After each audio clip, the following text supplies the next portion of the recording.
pledge allegiance to the flag of the United States of America and to the republic for which it stands, one nation, under God, indivisible, with liberty and justice for all.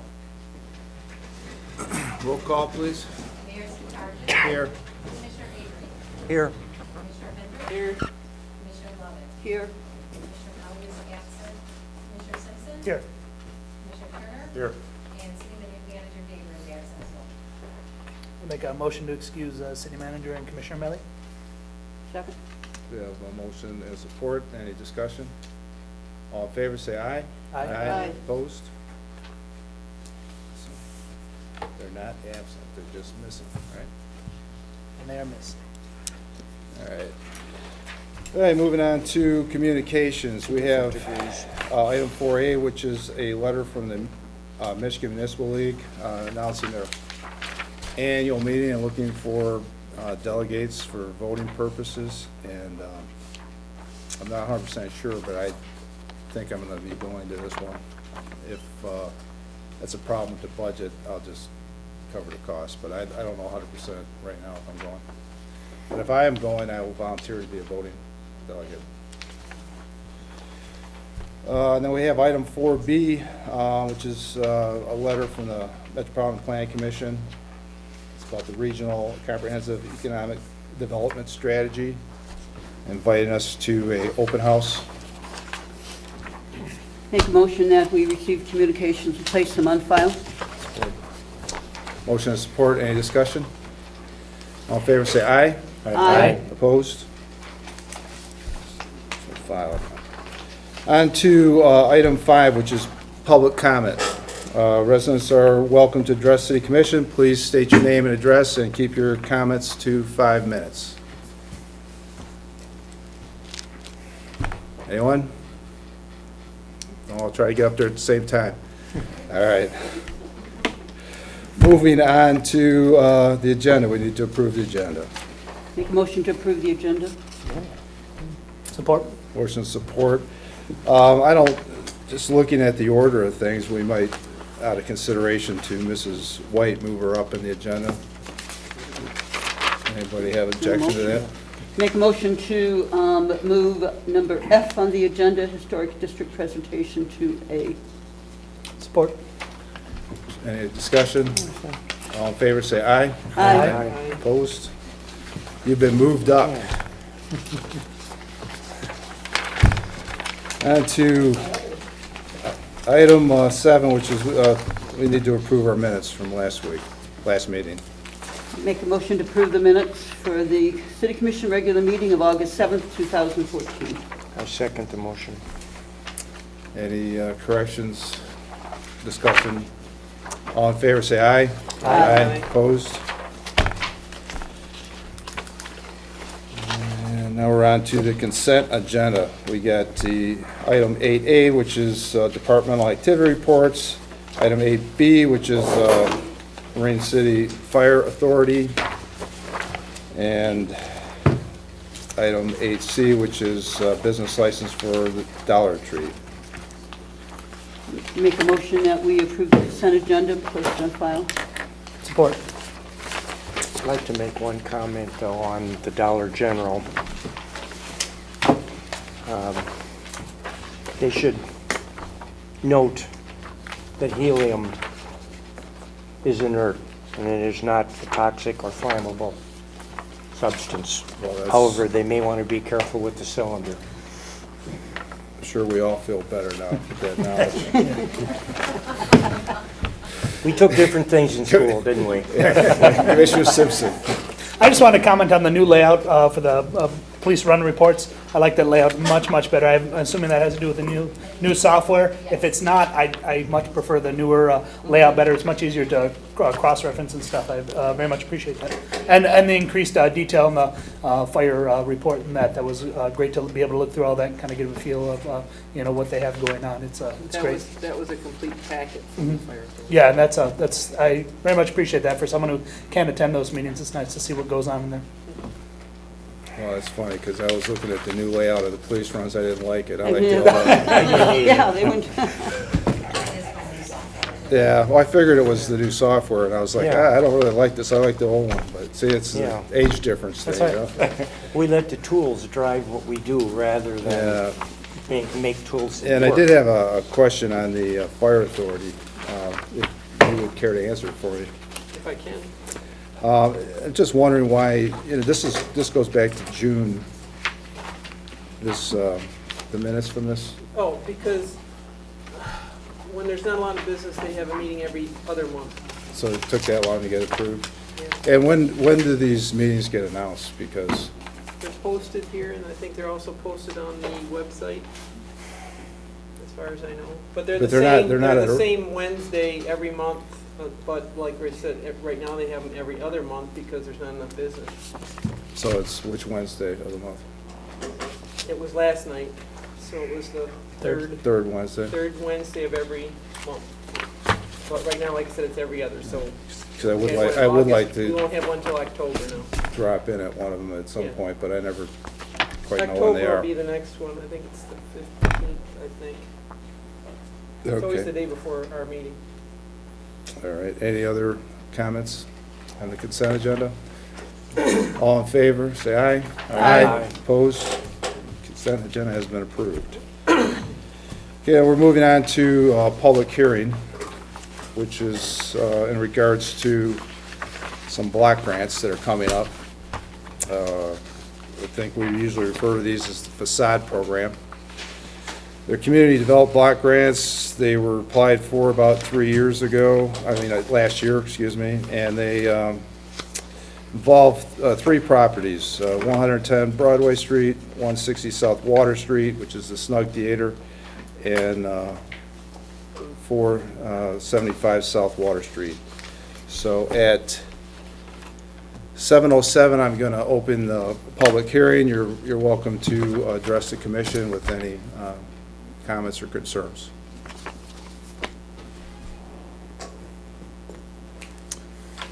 All right, seeing none, I'm going to close the public hearing at 7:08.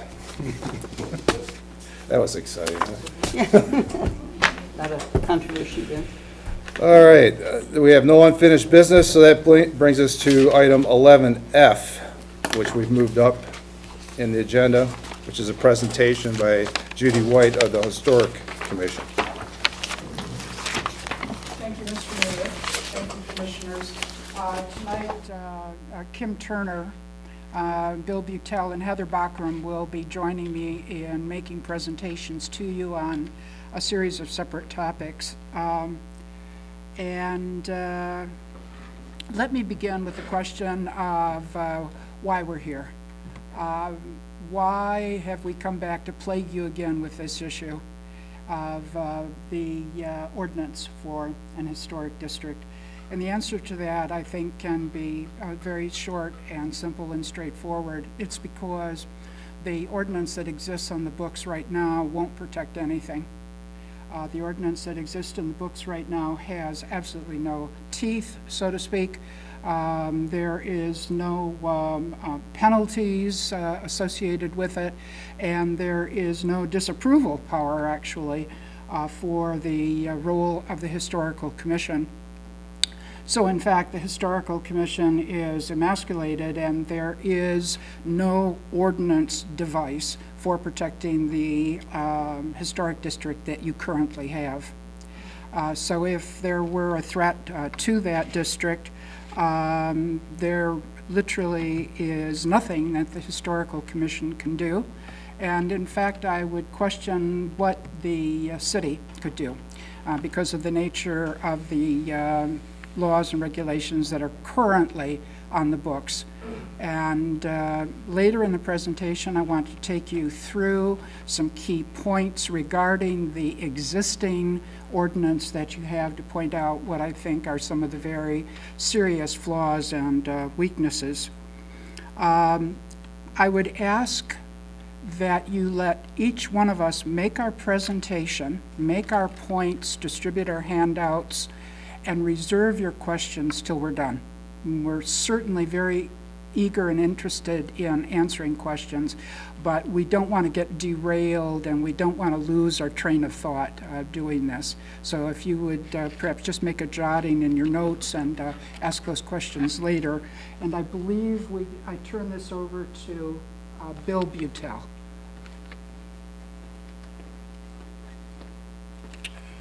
Good evening. I'm Bill Butel, a member of the Marine City Historic Commission.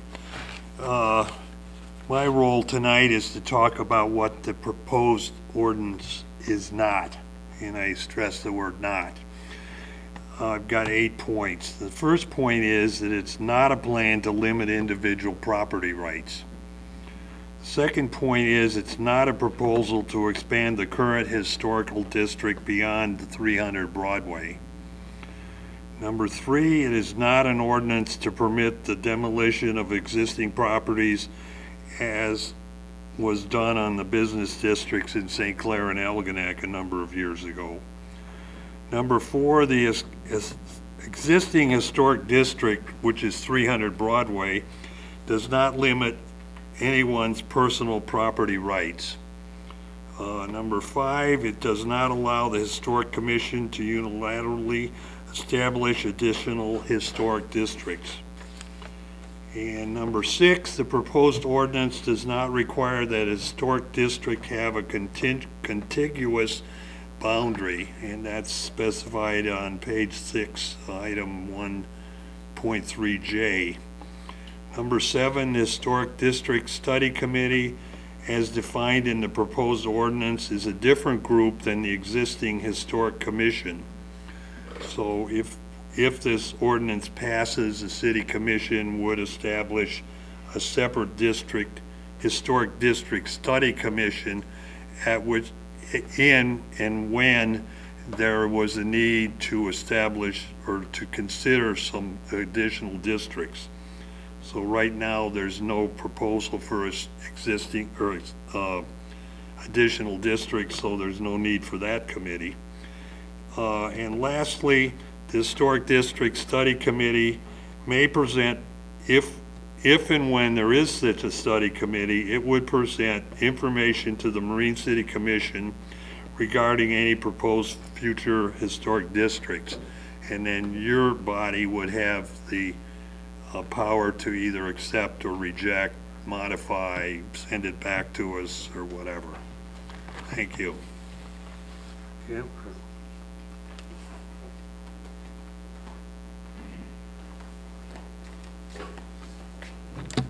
Good evening, everyone. Kim Turner. I'm here to address what I think are the 3 biggest issues why this ordinance was rejected the first time around. And I have a little handout.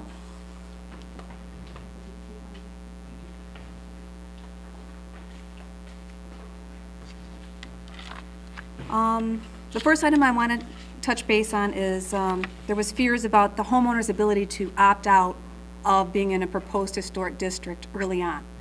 And so I did a little one-pager here of basically there are 5 ways that they can get out of this process before it becomes official. The first is pretty simple. In order for us to even start a historic district, we have to come and ask the commission, you, to elect a historic study committee. All you have to do is say no, and it stops right there. There's number 1. Number 2, the property or a homeowner can request not to be included in a preliminary study. So if the study group is elected and they don't want to be in it, all they got to do is say no, we don't want to be in it, and they're not. Number 3, the Historic District Study Committee must hold a public hearing and an owner can publicly ask at that public hearing to be removed from the study group. Pretty simple right there too. And then after all that, it has to go back again in front of the Marine City Commission, and again, the Marine City Commission, you can reject it again, so that's the 4th chance they can get out of it. And then the 5th, in order for you to even proceed, there has to be a majority of homeowners in that district that want to participate. If there's not, it'll be rejected. And I think one of the point that I didn't put on here that I kind of forgot was we had been in touch with the, is it SHPO? SHPO, it's the state governing body. And we were basically told that if there are like, holes or people in a district don't want to be in there, they frown on that. So if there's any holes or openings in a district, it won't even get past the state level. So, right there. And I put this little note on the bottom about, if you wanted to remove an existing district, that there is almost the exact same procedure that goes into creating one as there is to removing one. So you would have to go through all those different steps, and you can't just, wave a wand and it goes away. Okay, I think the next page, these are my 7 steps to avoid being fined for neglect in a historic district. Well, number 1, if you follow the permit application and everything's good, you're good to go. No problems. Number 2, if there is some problems or if you want some advice, you can work with the Historic Commission on the repairs and come up with a compromise with the historic quality of the site in the historic district. Pretty simple. Number 3, this is pretty simple too. If there's no action taken by the Historic Commission, in 60 days, the permit is automatically defaulted to approved. Number 4, if the permit is denied, it can be resubmitted with corrections, and that avoids a fine right there too. Number 5, depending on the hardships, and there's a list, you can see there's like A, B, C, D, and that's in the new code section. If there's a hardship for the person that has that structure, we can make an exception and possibly even move or remove it from the district.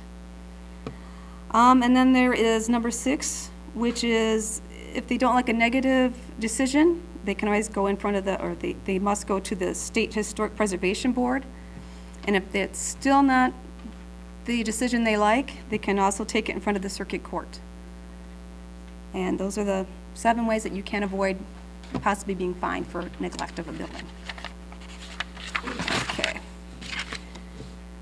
And I just want to say, the focus of the Historic Commission is basically going to be on the city's publicly owned buildings to make sure that, these sites are maintained and kept looking nice for the tourists that are coming. They're here. They like our history. They like our town. Hate to say it, people, but we are cutesy. And I want to also stress that this commission will not attempt to create a residential historic district unless we are asked by the homeowners who want to be in a historic district. Creating a district is very involved. I was part of the process for City Hall. It took 2 years plus to get that done. And I, for one, am not going to make that effort on sites that I know the public does not want to have made into a district. I'm just not going to do it. And hopefully that covers a majority of your possible issues. And next up is Heather Bachman.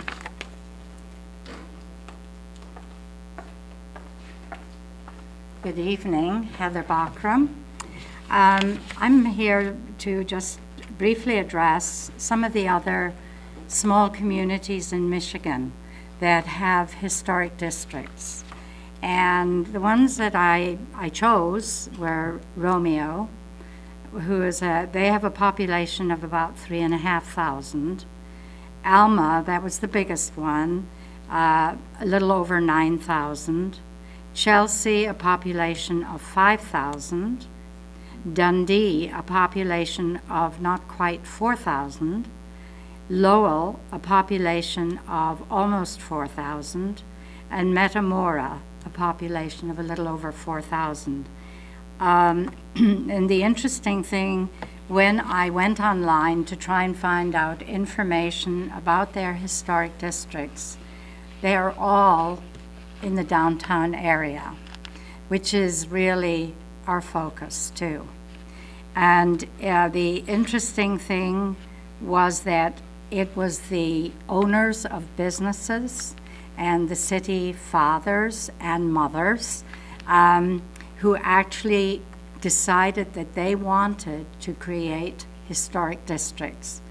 And the reasons that they did that were different in different towns, but primarily a sense of pride in their town, that they had something special being historic in some way or another, mostly with very historic buildings, and that they saw the benefits of the economics of this, that the property values went up, that businesses moved in, and that they started attracting businesses they never would have had before. So all of these, they have their districts in the downtown, and I'll give these to you and can just hand them around, but I just wanted to talk briefly about two of them, Chelsea being one. And if you think about Chelsea, if any of you have ever been there to the Purple Rose Theater, eaten at the Common Grill, and stayed in their wonderful bed and breakfast, you can now see a great similarity between Chelsea and Marine City. Here we are, we're now very fortunate. We have a theater, and we're going to have a second one. We have great eating places, and we have, well, I don't know whether we have two bed and breakfasts, but we've one that I know of that recently sold. And we have even more. We have, not only do we have historic buildings, we have historic history in shipbuilding, and it's very fascinating. So I think we're very similar in that regard. The other one was Dundee, which was interesting when you read what they said in their website. And what they said was, I never can open a page when I want it. A few years ago, Dundee was not so much a town as a potential stop for many drivers zipping along US 23. It was a place to fill up with gas and or fast food when necessary, a place to ignore otherwise. And now they describe themselves as booming. They have beautifully restored historic buildings, interesting dining and shopping experiences. They have attracted many businesses, and perhaps the one that I know of the best is Cabela's. And for Cabela's to go into a small town of that size is quite significant. So I think there are a lot of pluses to having a historic district downtown. We are only dealing with City Hall, but there may come a time where you as a governing body may indeed want to see something more downtown, and we do have some historic buildings down there. But I thought it would be of interest for you, and if you want to just browse through these at your leisure, it's kind of a lot, so. But that is my contribution tonight. Thank you.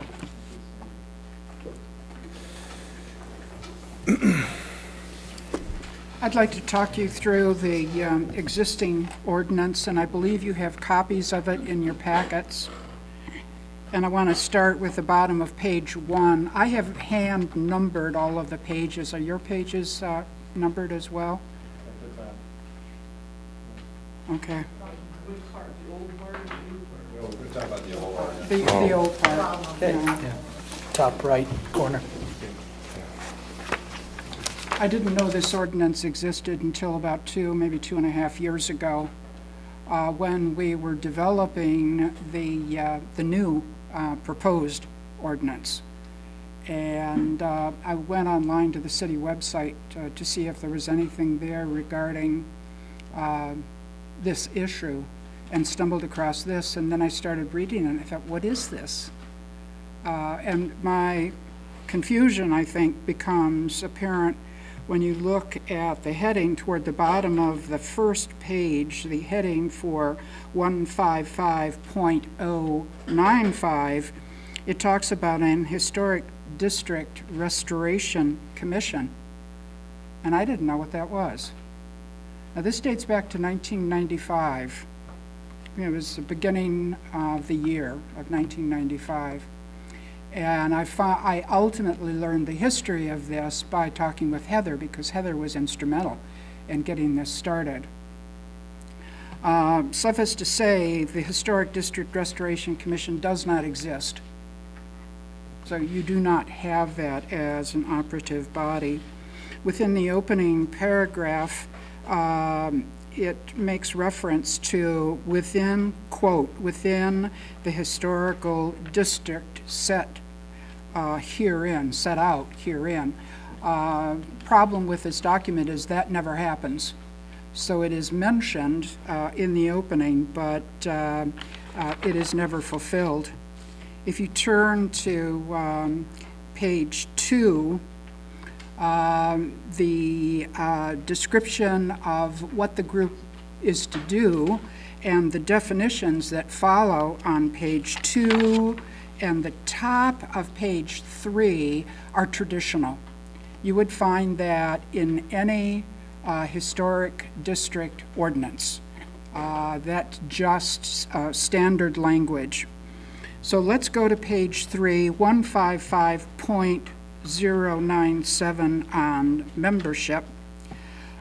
Point A and small number 1 are okay, but when we get to number 2, this document requires that an architect be part.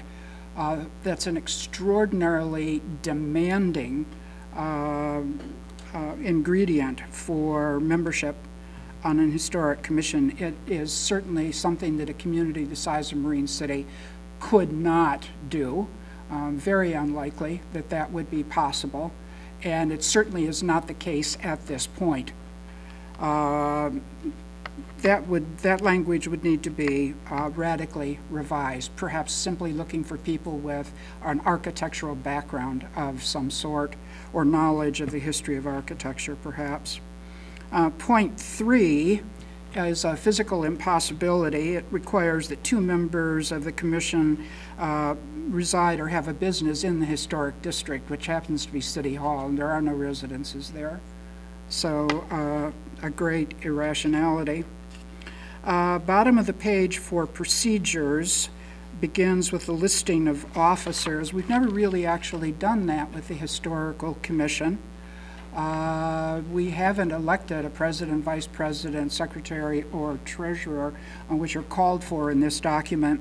If you go to page 4, top of the page, meetings, this document gives the MCH-DRC the power to call meetings on its own.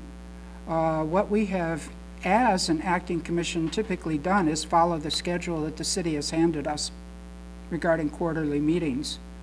We go to this, and it looks like as long as we announce it publicly, we can call as many meetings as we want at our convenience. Records, quorum, voting, that pretty much is the way we are operating. When it comes to rules and regulations, we have never drawn up our own rules and regulations, nor, to my knowledge, from the time that I've been a part of this commission, have we ever been instructed to do so.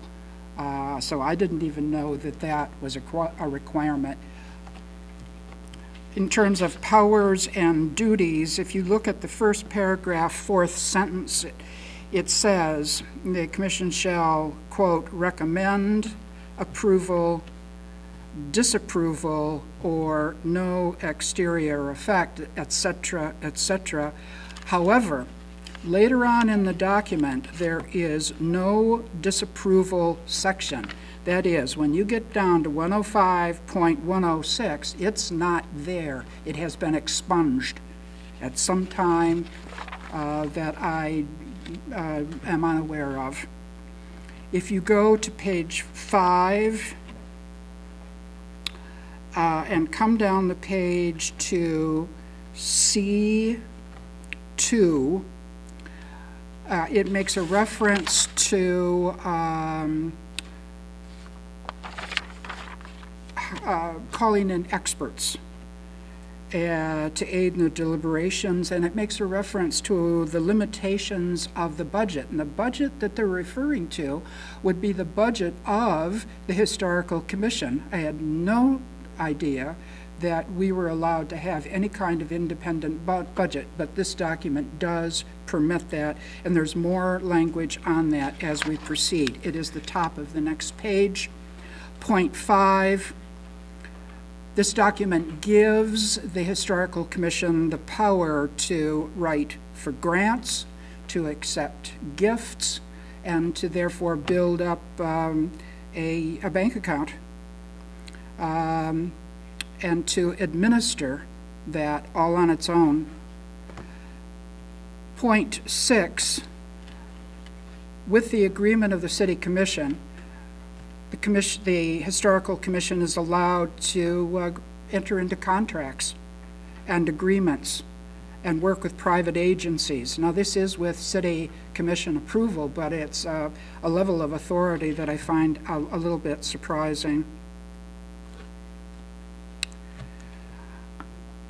Now, there's nothing in 7 or 8 or 5 or 6 to talk about control of money, auditing annual reports or what have you. In point 9, there is this rather short reference to having to make an annual report to the City Commission telling you what we did in the previous year. We have never done that. I did not know that that was required. I don't know, quite frankly, if that has ever been done. So to sum that up, no financial statement is required, no audit is required, and as a matter of fact, there's sort of a carte blanche. All right, designation criteria and procedures.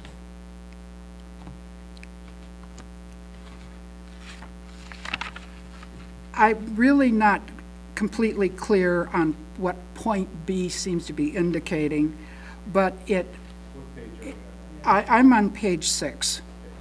Yeah. 155.100.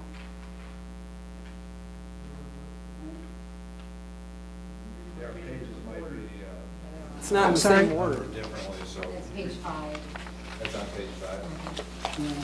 Yeah. Because if we're looking a little confused over here, it's because we are. Okay, I'm sorry. Do you have it? So you're talking about Yeah, 155.101, 155.100. which is on our page 5. Designation criteria and procedures. All right. Got it? Yeah, we're there. Oh, okay. Yeah, all right. My copy printed out with a lot more, space and things. But yeah, that's essentially what I'm talking about. And my concern is with Part B, and what's missing here is any reference to state approval, which is required by the state for historic districts. So point B says public hearings, designate structures, other landmarks, yada, yada, yada. You guys vote on it. Yes, we want that, and it's done. No, it isn't. So this particular paragraph, if I understand it correctly, and I'm no lawyer, but if I understand it correctly, is in violation of state law. Let's move down further, and quite a bit further, to 155.104, regulation of construction and alteration.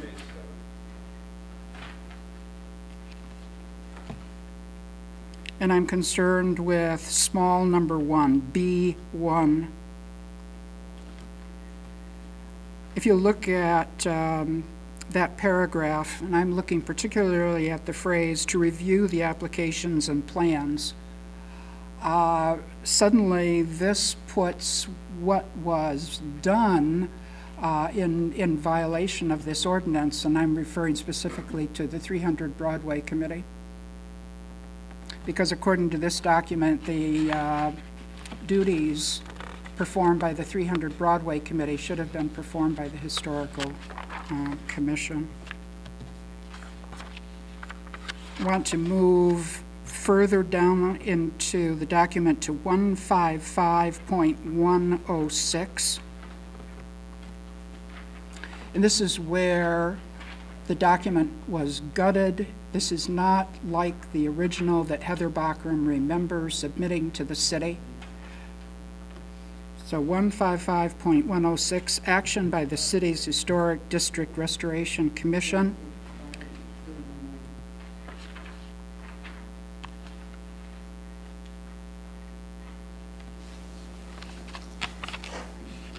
We have listed in terms of actions, capital A, approval, capital B, no recommendation, capital C, no exterior effect, capital D, no decision. You notice what's missing? Disapproval. So that the commission is emasculated by this document. It can't disapprove.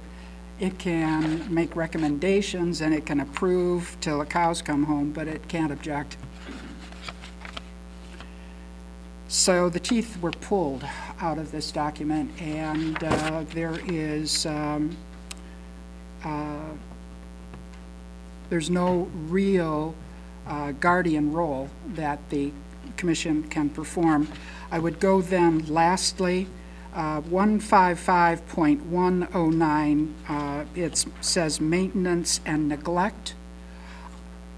I have no objections to that. I just wanted to get you to that point in the document, because typically now, at this point in an ordinance, you would hit the section on violations and penalties. Do you notice? It's not there. So that has been, again, edited out. Whole section is missing. The conclusion, 155.130, is, of course, the establishment of the historic district that we now have, which dates to 2008. So I don't think that this is really quite comprehensive, and I'm not a legal expert, but I hope that it gives you some sense of how off base this legislation is, and the crying need that exists for modernizing what's on the books for Marine City. And I think we'll just take your questions then.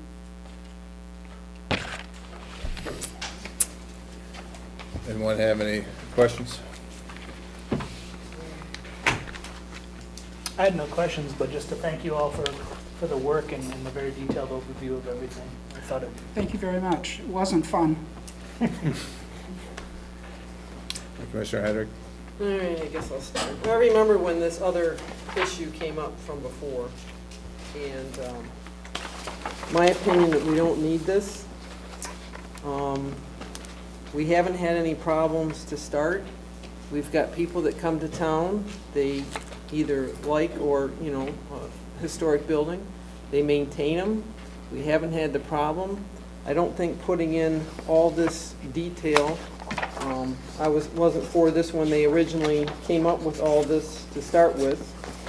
And I know the people weren't happy about it. That's why nothing ever happened with it. That's why there was no committee ever created and it never went anywhere. I don't think that we technically need it. By the sounds of it, from what I heard, is basically you're only saying you want this for 300 Broadway. What happened to the downtown district? If the city commission decides at some point in the future that you want to have an historic district downtown, you give us that instruction. And you order the organization of a historic district study committee. And that committee begins to do its work, which probably would be several years to complete all that has to be done. So that is your choice. One thing I see is that we have such a mix of, we'll have a Victorian here and one over here and one over here.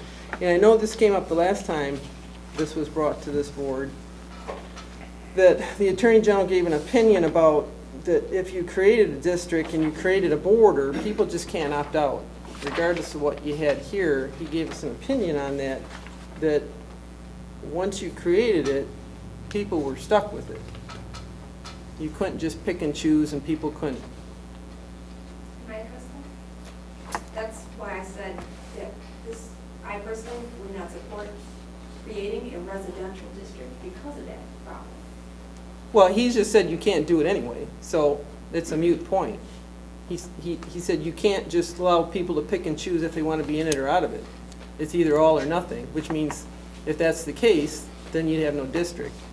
I guess I don't understand the stuff I've read about these, and I know you're just doing the one thing, but my concern is that it grows from here. My concern is the cost. My concern is trying to get this board put in place. The city doesn't have a whole lot of money right now as it is.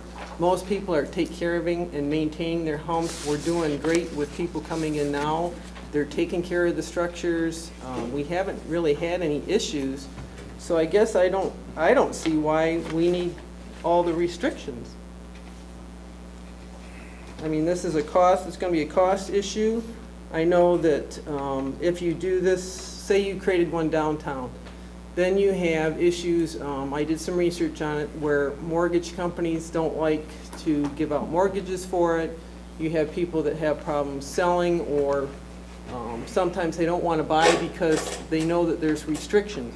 Then you have insurance issues because they know that if it's in a historic district and it has to follow those rules, if anything happens, then your insurance rate is going to be higher because you're following a different rule of thumb. So, to me, the town is humming along pretty good now. I just don't see that we need to get in so detailed that we start getting restrictive. I mean, if you want to do it for City Hall, that's fine. I guess that's what you've been doing anyway. So I guess I don't see the need for another layer of government, and that's what this is.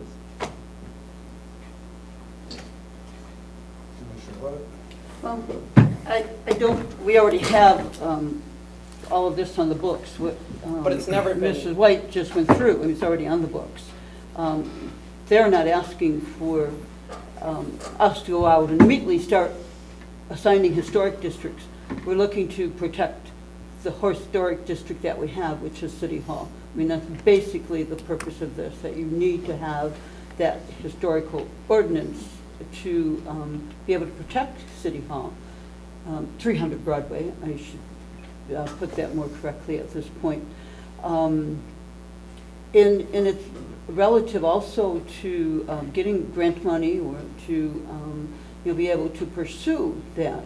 This right now has no effect on the rest of the city. It only has an effect if the city commission, whether it's us or someone else who, down the road has been elected, right now we're not running, they can't do anything without city commissions. We already have a historic district that was established. City commission is the one who decides whether we start another historic district, if I'm not mistaken. So it's not like we're throwing this down everybody's throat. We're not going to go to 3rd Street tomorrow and say, all right, this is a historic district, now everybody must, meet these requirements, and it's going to cost you insurance, and it'll cost you money. It's not going to cost you a cent, because we're not doing it. Right now, we are protecting City Hall. What are we protecting it from? Let's let everybody have their comments, and then we'll, this is really an introduction of the ordinance, so it's a presentation. So let's everybody ask their questions and try to keep the debates down. I'd like to get clarification on that. It has been introduced before. It's been to our city attorney several times for revisions, and it's in the final state that was approved by the city attorney. So I guess I question the fact that this is not an introduction tonight. It's not on the agenda as an introduction. It's on an agenda as a presentation. Right, but I'm saying, you just stated as an introduction to this ordinance. It's been introduced before. Then it was voted down. Okay, so it has to be reintroduced? I would think so. All right. So it's basically an informational session tonight. Is that all you had, or?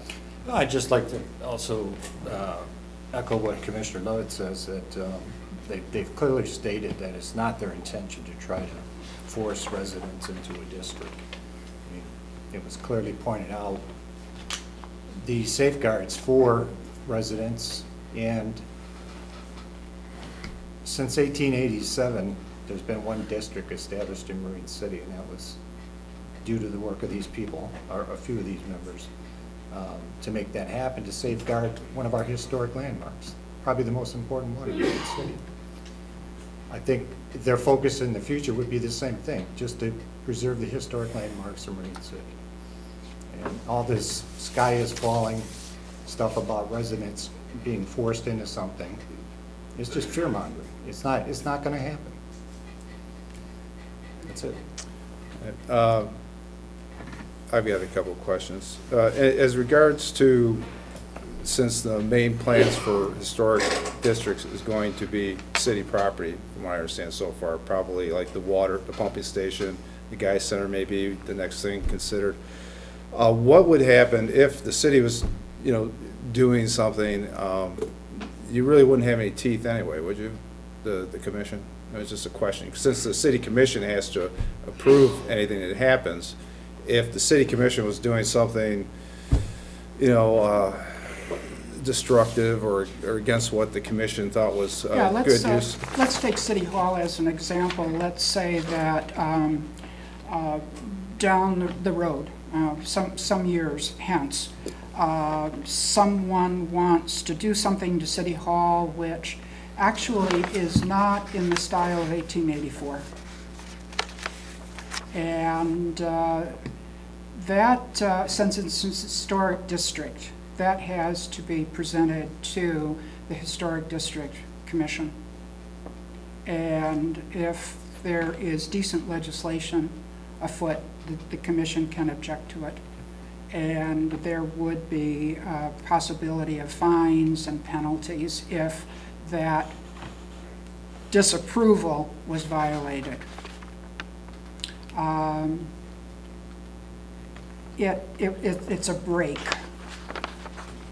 I think the final barrier is the city commission, but for the historical commission, it's a very significant break, and there's the power there in the state recommended ordinance, the state model, which is what we've submitted to you basically, that gives the historical commission the opportunity to very carefully review and to meet with the individuals in question and so on. It's very easy to lose your history. Ridiculously easy to lose your history. It's harder to preserve it. What's more difficult, perhaps more painful in some instances, to preserve your history. And I'm thinking of Elginak, where there is almost no history left. I had another question on the new ordinance. I did notice a couple errors that I believe are errors in the new ordinance, so when it is reintroduced, these things may have to be addressed unless I'm incorrect. I know we talked about some of these before, but the one is the reference to a standing commission, which is against our charter. Mm-hmm. And the other, I was under the impression that the city lawyer had changed the language on that. No, it's still in there. Okay. And there was another one, if I can find it, the standing committee. Well, I can't find it right now, but there was one other area that I thought maybe would stand for correction before it got introduced, but I'm not finding my note on it. So anyway, that could be something we could talk about before it's reintroduced, just to make sure. But yeah, in item, I don't know what page it is, but 1.5A, it's still referring to a standing committee. That may be the only one.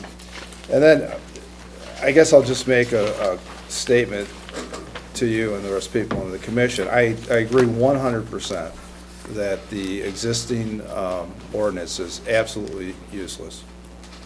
Anybody that reads this and has any understanding what it's saying will understand that there's almost no point to have a historical commission.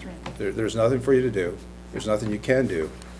And in fact, in one area, it actually says that once you submit your disapproval, that the building owner or landowner can choose to take your advice or not. Just, so you could go through all the motions, you could say this isn't appropriate, and they could say, you know what, that's fine. We're just gonna do it anyway. So, and you're right, it's inaccurate, it's inappropriate, it's basically garbage. There's nothing here worth saving. So I do think that we need to, if we're gonna have a historic commission, we do need an updated and improved ordinance. And as far as commenting on our history and how easy it is to lose, I think Mackinac Island found that out last year when some people came in, bought up a large section of their downtown. They built the new bicycle hotel, and the city was powerless to do anything about it. Yes, yes. That's when they realized that they had absolutely no tools to fight against the loss of their historic structures. So Right. I think in a town that calls itself a historic town, I do think it's important that we give our historical commission the ability to actually do something. Yes. And I think the fact that I've been here for 3 years and the historical commission has never come to us with anything about anything is kind of telling, because there's nothing for you to do. Yes. That's all I have. Commissioner Simpson? I didn't have any questions earlier, but to comment after hearing what I've heard, I agree with others. It is another tool, much like the issue that we came across with the water billing.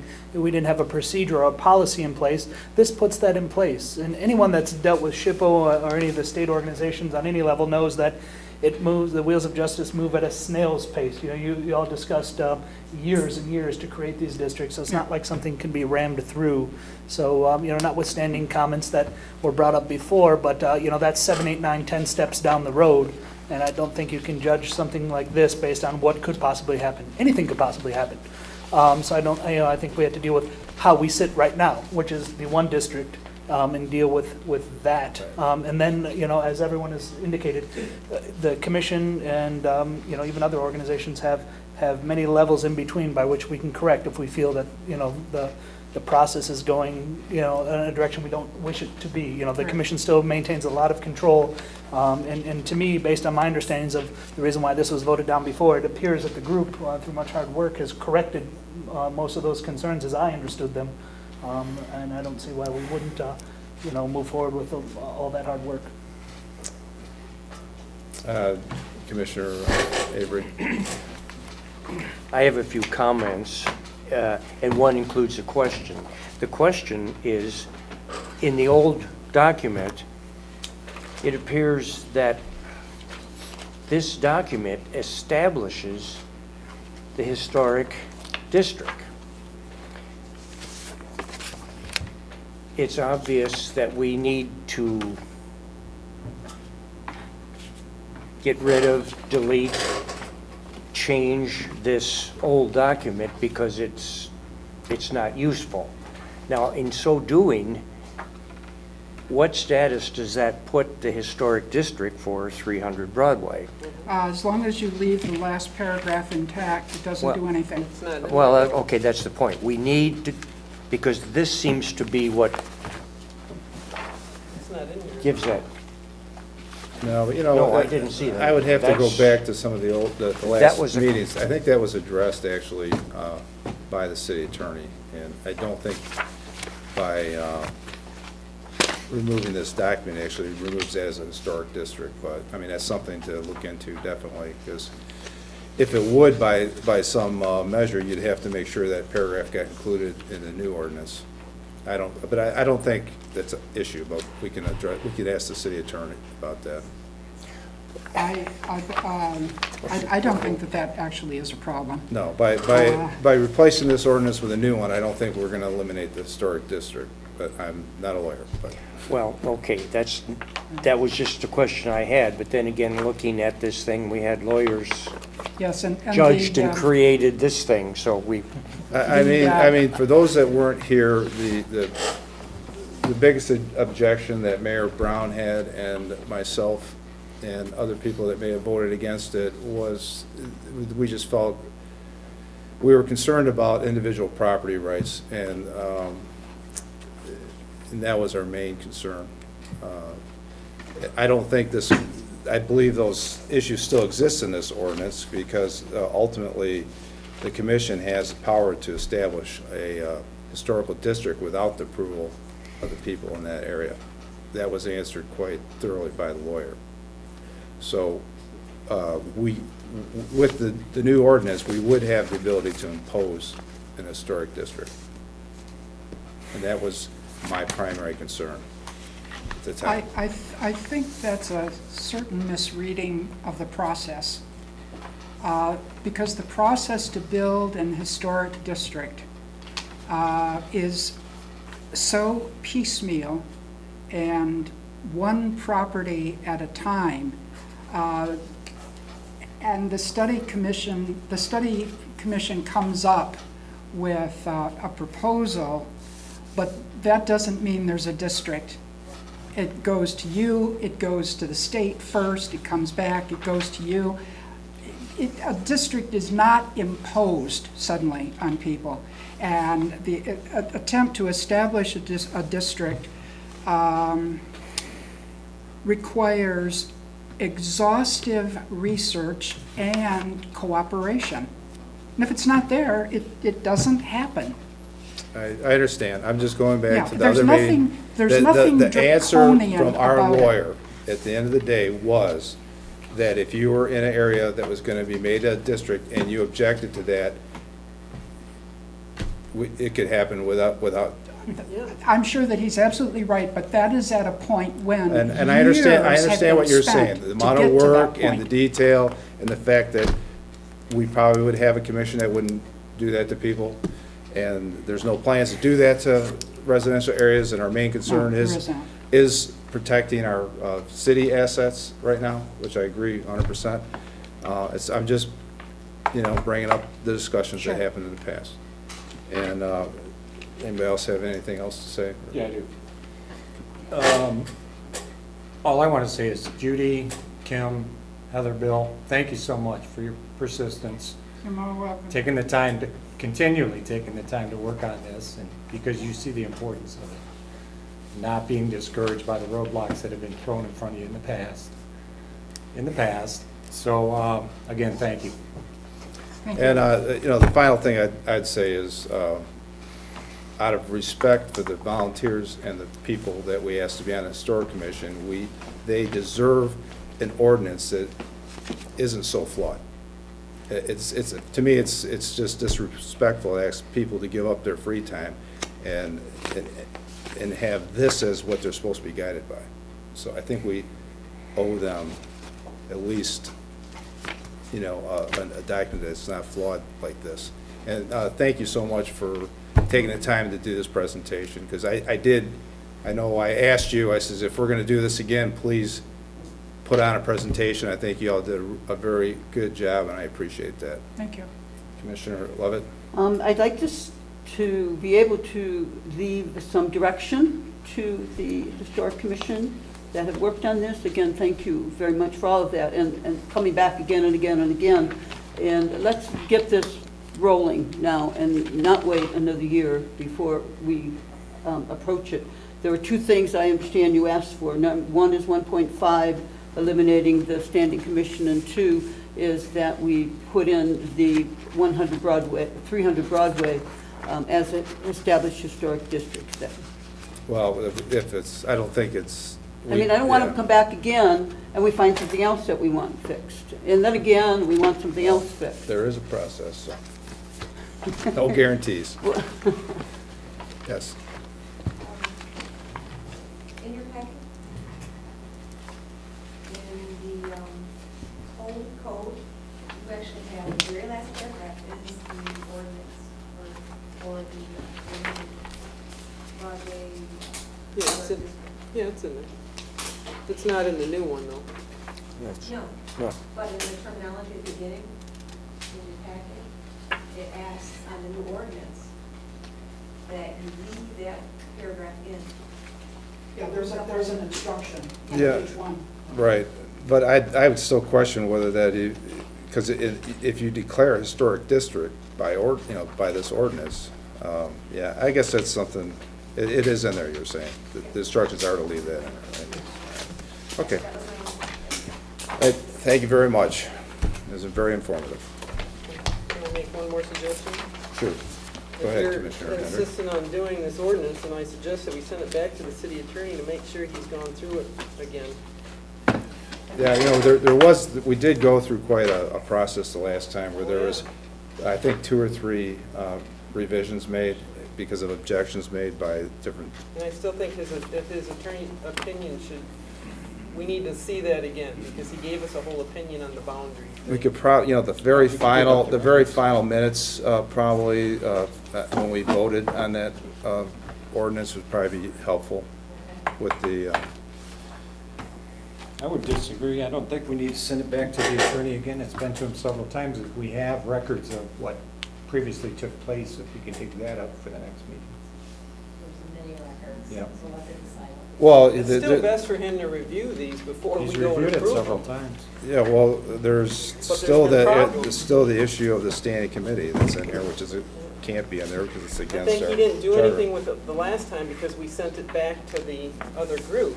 So he didn't go back through it until they went through it this time. Well, I again. don't think that's unreasonable to have the attorney look at it before we introduce it again. And I remember this by him when we started the whole process. I sent this to Jim Downey, I said, is this the last copy, not being familiar with it? And he said that- There's very well, if you look at the minutes, the standing committee thing may have been addressed and maybe it wasn't an issue, so I'm just saying. Clearly No, it was clarification, I think, addressed is, and he said it should come out. It's just one of those things, I think nothing ever got updated because we sent it back to the board. I think procedurally, it's not a bad idea to run it past. I know it's an expense, but, we want to do it right, Well, Like it's everyone's not really, indicated, it's not there's- really an expense because the attorney's on retainer. And Right, he well, doesn't charge but us. it is an hourly, yeah. Yeah. But regardless, so we want to do it right, and as Commissioner Lovett indicated, we don't want to drag this along anymore. We don't want anything to sneak up, and as Commissioner Avery indicated, went through, the previous ordinance went through lawyers. So it never hurts to run it through again. I agree. Anyone else? Okay. We're going to move on to 11A, which if I can find it. I don't know what I did with it.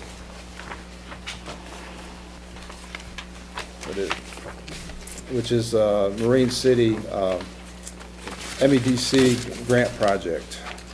That's why we have a final question, I think. I'm just not clear on what we're to do next. We're going to reintroduce the ordinance.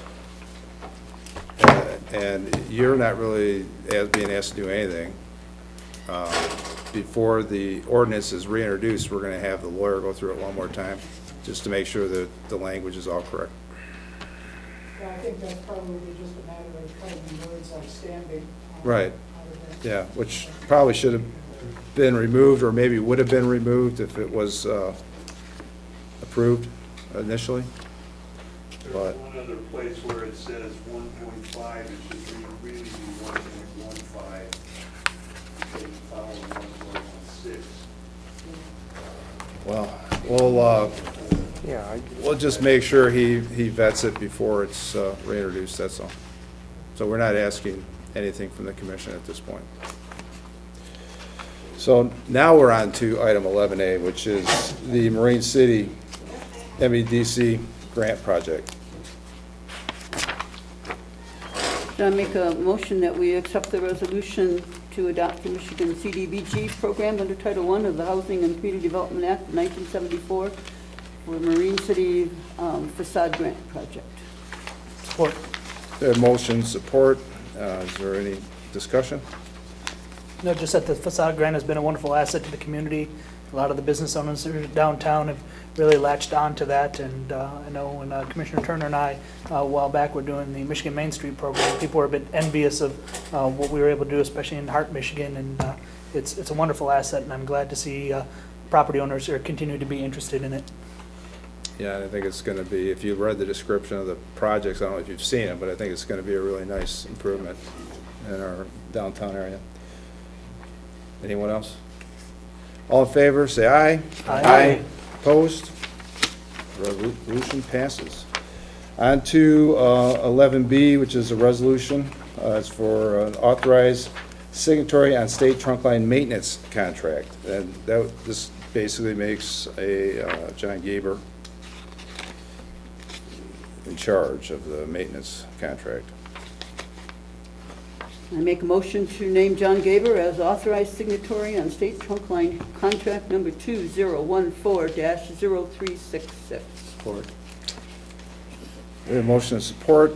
Any questions or discussion? I mean, it's probably what every community has to sign, even though I had a little problem with some of the things. I'm like, well, I'm sure this is what everybody does. Winter maintenance. Yeah, Yeah. that don't hold liable. I mean, it read like a subcontractor agreement, Oh, actually. yeah. It's one of those things where if you don't do everything it says, you can't put your own It's bits in it. standard. Yeah, Every It's year. standard. Standard and boilerplate. It doesn't mean I necessarily like it, but, that, agreed, yeah. agreed. Anyone else? All in favor, say aye. Aye. Opposed? Resolution passes. We're on to 11C, which is State Trunk Line Maintenance Supervisor Resolution. I'll make a motion to approve the resolution to name Mike Ettridge as state trunk line maintenance supervisor. Support. We have motion and support. Any discussion or questions? All in favor, say aye. Aye. Opposed? Resolution passes. And to 11E, which is paperless agenda packets discussion. Nope. No, Nuclear 11D. waste. Oh, I'm sorry. D. This, All right. this thing, Somebody messed up my this packet. thing. Yeah. Oh, you got it. Sure, the Somebody? dog did it. Yeah, my dog was in here. Somebody. This was actually mailed to me originally, and then Commissioner Graytop asked that we put it on the agenda, and it's just a resolution of support opposing the nuclear waste dump. And this is something that our Senator Phil Pavlov's been working on. And so do we have a motion? I move to approve the resolution opposing the construction of the nuclear waste repository in the Great Lakes Basin in Canada. Support, how can we do this? you can't. We're just showing a resolution to support. Yeah, not doing okay, something. so it's, It's It's a just- motion of support. It's That's all just, it is. yeah, it has no teeth. Every community is doing it. It okay, can't do well, anything. Political pressure. It just lets the folks over in Canada know we're not happy. It's kind of like our historic ordinances. It doesn't have a lot of teeth, but Any other questions or discussion? All in favor, say aye. Aye. Opposed? I abstain. No, you can't, I don't think you can. Abstain, you have to vote yea or nay.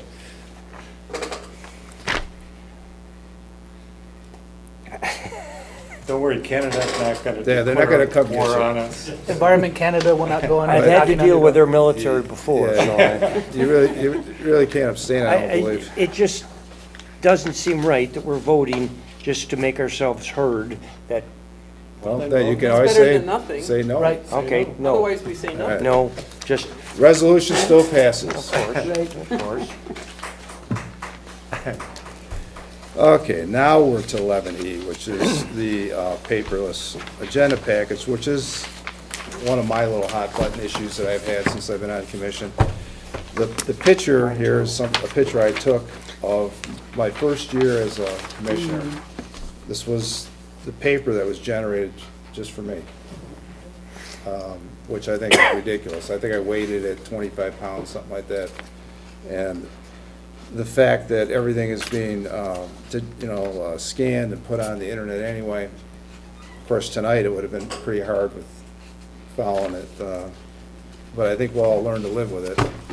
So I'm just asking that we discuss this possibility, and if there's a way we can move forward with it, and suggestions on how we can make it happen. I did just go online quickly and look at some iPads, tablets, in other words, actually, because they're not iPads, but we can, for those members that don't have a personal computer they want to bring in, or any other type of device, we could purchase them a tablet. It'd remain city property, and of course, they'd have to get back when they're done. And you said at your meetings you've been at, you've talked to other cities and city clerks. Do you got a good strategy for moving forward that you've heard from other cities? I don't have a good strategy. They laughed at me when they found out we were doing paper packets still. They said it's just so outdated and everyone has moved forward. And said it's just been 100% improvement. The cost savings on the supplies, the delivery, the time factor, you'll be able to have your packets immediately online, and it's a win-win all the way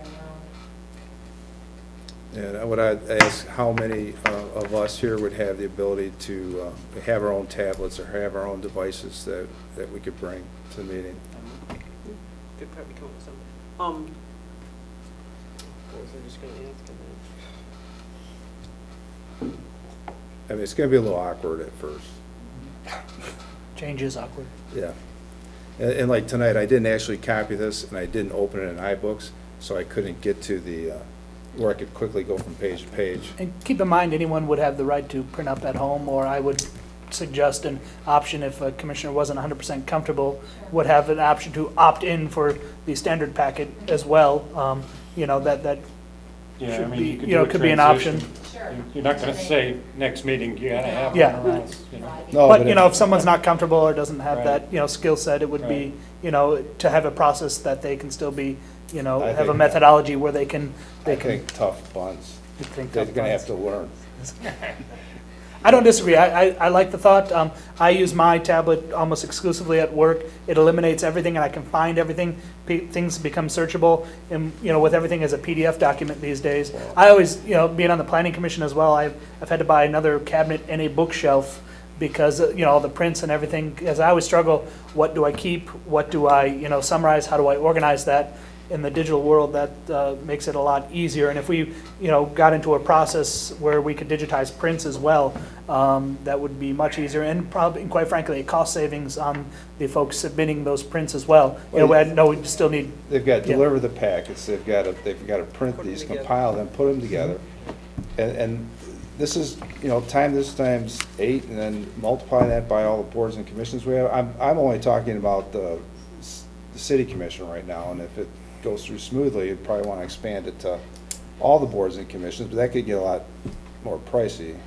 'Cause I know Commissioner Melly said he has a tablet, so we'd have to get one for Got a laptop. Commissioner Turner. Here's my question, I thought about it. Does that mean we'll get the stuff earlier? Yeah, absolutely. that alone So we don't would have to be. wait for it till, No. What is your days before? procedure for that? When do you usually scan it? Our procedure is I review with the city manager, normally on Friday, are the agenda, and then I go from there. But because of the time schedule of the DPW office clerk, she delivers, and she is not working on Monday, so that's why she's delivering on Tuesday, so. So there's a methodology where potentially we could have that before the weekend. Yeah. That would be, Yeah, as long as. assuming you're able to meet with the city manager. Absolutely. Commissioner Avery, you had a question? Yes, I would like to have an option where a commissioner can, at personal expense, continue to get paper copies. Perhaps some of that cost could be offset by not buying the toys that are necessary to do the electronic stuff, but I personally am comfortable with paper. I don't have a problem with them still getting it. I mean, even if you only got one versus everybody else. then Yeah. it's still enter me. I could use a laptop. It's I just too think hard it- to I think find it things. it'd be on a great computers. personal learning experience. Yes, I, we could teach you. We'll teach you. We'll get you a tutor. I volunteer.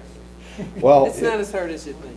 it's, If I can teach my father, I can. I don't have enough time left to play with this stuff. well, my problem is just- the same as Commissioner Simpson's. I used to actually try to file this stuff. I would go through it. I would look at the documents that I thought were important. I had a file cabinet in the basement dedicated just to this stuff. I was spending all this time, and all of a sudden, I'm like, well, you know, this is all online. And it's never going to go I anywhere. just download the PDF file and I keep that stored Yeah. on my computer, Yes. that's all I do anymore. Right, so now, what happens with this, when I go home, goes into the garbage. Yeah. All those pretty reports that are in booklet form that we're paying for, Mhm. how many times do you refer to those? Have you ever looked at any of them? And for the, I'm on the pension board, so I got doubles of that stuff. Those, they're producing all those documents that, it's just so unnecessary. So what I would suggest is that if we're all in agreement, or most of us are in agreement, that we make a motion to instruct the city manager to move forward with, trying to put this together for us.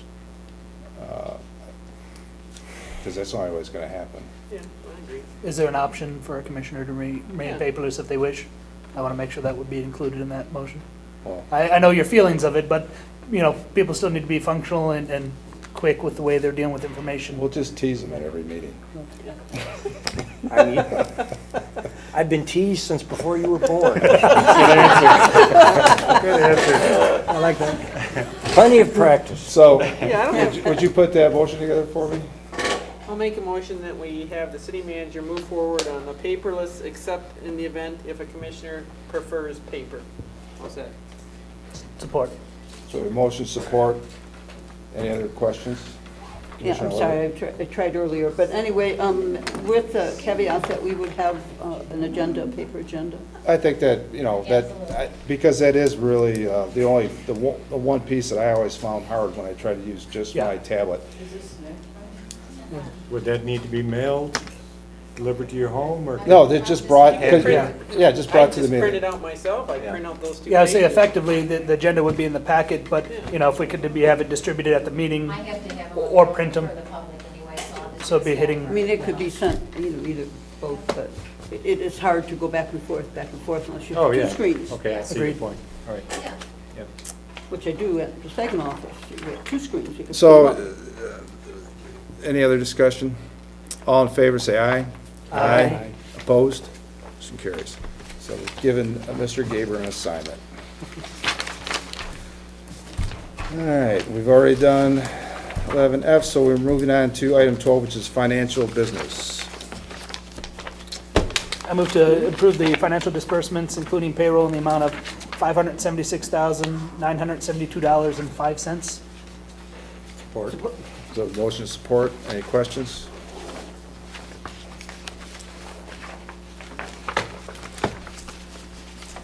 Anyone? All in favor, say aye. Aye. Roll call, roll call. Commissioner Avery, Yes.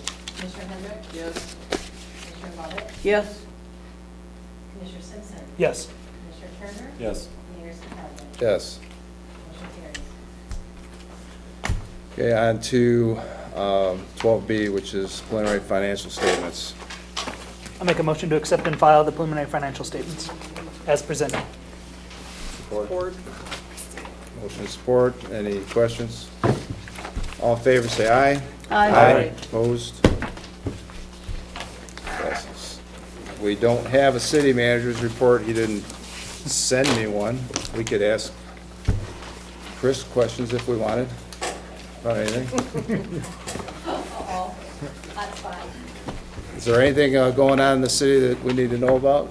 Absolutely. That, yeah? Okay. So from there, we're on to commissioner privilege. Who would like to start? Commissioner Simpson? I just wanted to, again, thank everyone from the historic groups for all their hard work. I know personally it's been years for some of you on that, and again, thank you all, and for folks that see at home, they are just volunteers, just like most of the rest of our groups, and we do have a difficult time getting dedicated volunteers for all of our boards, and the fact that most of you have been on those boards for a significant amount of time, I personally appreciate that. But also wanted to congratulate the Board of the Maritime Days. I was able to go a couple different days down there, and although they've had some of their issues this year, I thought it was very well planned, all things considered, and wish them well. I noticed it was just a handful of people that I saw doing most of the work and being involved with the music festival and other activities. I know how difficult that can be to organize and on the week of to actually coordinate and do the physical work. So thank you to them for doing something that's quite important to the community, in my mind. Commissioner Avery? I've spoken enough tonight. Commissioner Hendrick? The only thing I'd like to say is condolences to the Bergbauer family. Gordon was a business owner here for 50 years, and he'll be sorely missed. Commissioner Levitt? Just want to wish everyone, school staff, teachers, et cetera, a very successful school year as we get started with that. I also wanted to make a note of appreciation for the people who shop in Marine City, who are coming to our community and investing that way. I had an opportunity to come back from Canada by way of the ferry, and there were more than a dozen people coming from the Sombra area over to Marine City. They were walking down Main Street, and many coming to the restaurants, going into different stores, et cetera. So we appreciate that. And we need to continue, it seems as though we're doing a good job keeping cigarette butts and the dog and, you know, whatever other animal droppings up. I just want to comment, if you're listening, there were 6 horse riders who passed through Marine City on my way over here. And on Pittsburgh, there was a pile of horse bones in the street. So if you are hearing this, you know, please clean up after yourself. You have a much bigger animal, so it's a lot more junk that's left in the road. And then lastly, you know, the Supreme Court has said that communities and cities and jurisdictions can have a moment of prayer, not just silence at the beginning of their meeting. So I would ask this commission to look into that, perhaps providing an opportunity for the many different ministers in our community to have a small moment of prayer before our meetings. Thank you. Mayor Pro Tem Turner. All set. Just a couple things from me. I'd like to thank the volunteers that have been working so hard on our gardens this year. The Broad Street medium is had a rough start, and it hasn't looked good for a couple of years, but they've really got it looking really good right now. So I'd like to thank everyone that's had something to do with that. I'd also like to compliment our fire authority on their going with the spirit. The flowers that they've put around the fire station here are wonderful. They even got them at the back door. They're all donated by the Vanden Bosch Farms, too. All of that's donated. So that's really going with the spirit of the town, and it looks really, really good. And then I have a public service announcement for a young man that rides his bike every morning on 26 Mile Road. You're probably not going to see this, but other people that know you hopefully will. You're wearing very dark clothing. You're on a bike in the dark at 6 o'clock in the morning with the only light visible is a little reflector on your back seat. You are going to get hurt. Please wear some bright reflective clothing. And that's all I have. I'll make a motion to adjourn. Support. The motion support. All in favor, say aye. Aye.